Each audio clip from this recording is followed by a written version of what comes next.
अब bank cheque book की जरूरत नहीं होगी, क्योंकि चेक काट कर भुगतान करने की आपको नौबत ही नहीं आएगी। नहीं जरूरी होगी बैंक की पासबुक कि आपको पैसे का हिसाब किताब रखने में सुविधा होगी, वैसी नौबत ही नहीं आएगी। अगर मैं आपको कहूं कि अब बैंक ही नहीं रहेंगे जिसको आप बैंक समझते हैं, तो आपको हैरानी होगी, डर भी लगेगा।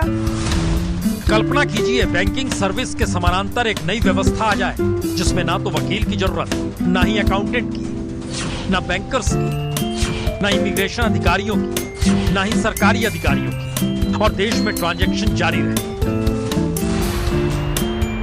जी, ये वर्चुअल करेंसी का खेल है और दुबई इस टेक्नोलॉजी से जुड़ चुका है और 2020 तक उसकी पूरी ट्रांजैक्शन वर्चुअल यानी ब्लॉकचेन टेक्नोलॉजी पर ही अटकेगी। डिजिटल पासपोर्ट के जरिए दुबई इंटरनेशनल एयरपोर्ट पर ब्लॉकचेन सिक्योरिटी मिलेगी। तमाम रियल एस्टेट या संपत्ति से जुड़े ट्रांजैक्शन ब्लॉकचेन के जरिए होंगे। किराए से लेकर टेलीकॉम बिल तक आप ब्लॉकचेन के जरिए जमा कर पाएंगे। और अक्टूबर में तो दुबई ने अपने नागरिकों के लिए क्रिप्टो करेंसी जारी की, जो ई कैश यानी डिजिटल कैश है। क्रिप्टो करेंसी का मतलब है ट्रांजैक्शन के लिए कोई मिडिलमैन नहीं चाहिए। माइक्रोसॉफ्ट, IBS, सिस्को और क्रिप्को सरीखे 46 कंपनियां ब्लॉकचेन टेक्नोलॉजी से जुड़ चुकी हैं। और अब असल सवाल है कि आखिर इसकी जरूरत दुबई को ही क्यों पड़ी, और क्या भारत भी आने वाले वक्त में इसी रास्ते पर जाने की तैयारी कर रहा है।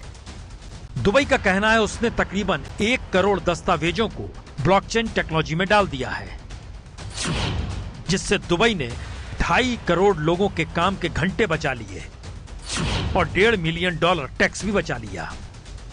और दुबई के डायरेक्टर जनरल डॉक्टर आयशा बिन बिशर के मुताबिक उनका मिशन है दुबई दुनिया में सबसे अलग हो, एक लिहाज से हैप्पीएस्ट सिटी ऑफ अर्थ हो, जहां कोई कागजी काम ना हो तो फिर फ्रॉड भी ना हो। और दुबई का टारगेट 2020 का है, और भारत भी क्या 2020 तक इस दिशा में बड़े पैमाने पर बढ़ना चाहता है। ब्लॉकचेन का मतलब साफ है, ना ही रहेगी बैंक, ना ही रहेंगे बैंकर, ना ही रहेंगे मिडलमैन जो आपको ट्रांजैक्शन में मदद करते हैं। यानी एक ऐसी वर्चुअल व्यवस्था जिसमें बागडोर होगी सरकार के हाथ में, वही रखेगी आपके पाए पैसे का हिसाब। बैंकर गायब, यानी रोजगार गायब।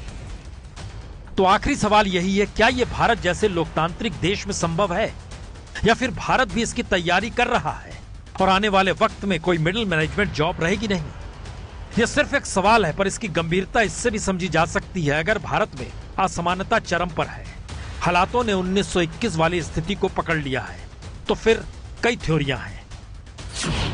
मसलन असमानता बढ़ेगी तो समाज में असंतोष बढ़ेगा। असंतोष करप्शन से लेकर लूटपाट की स्थिति भी बनाएगा, और पैसों वालों को राहत के लिए ब्लॉकचेन टेक्नोलॉजी फिट बैठती है। और आखिरी थ्योरी यही है, जब ब्लॉकचेन ट्रांजैक्शन शुरू हो जाएगा तो फिर किसी तरह का कोई फ्रॉड होगा भी नहीं। पर सवाल तो यह है, भारत जैसे 125 करोड़ के देश में ब्लॉकचेन टेक्नोलॉजी का मतलब करोड़ों लोगों को बेरोजगार करना भी होगा। तो क्या भारत इस दिशा में बढ़ेगा? हो सकता है, क्योंकि जिस रास्ते मोदी सरकार निकली है उसमें हर पैसे पर निगाह सरकार रखना चाहती है, डिजिटल भारत बनाना चाहती है, फ्रॉड से भारत परेशान है।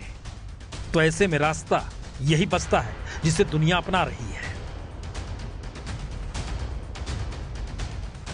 ये है ABP न्यूज, आपको रखे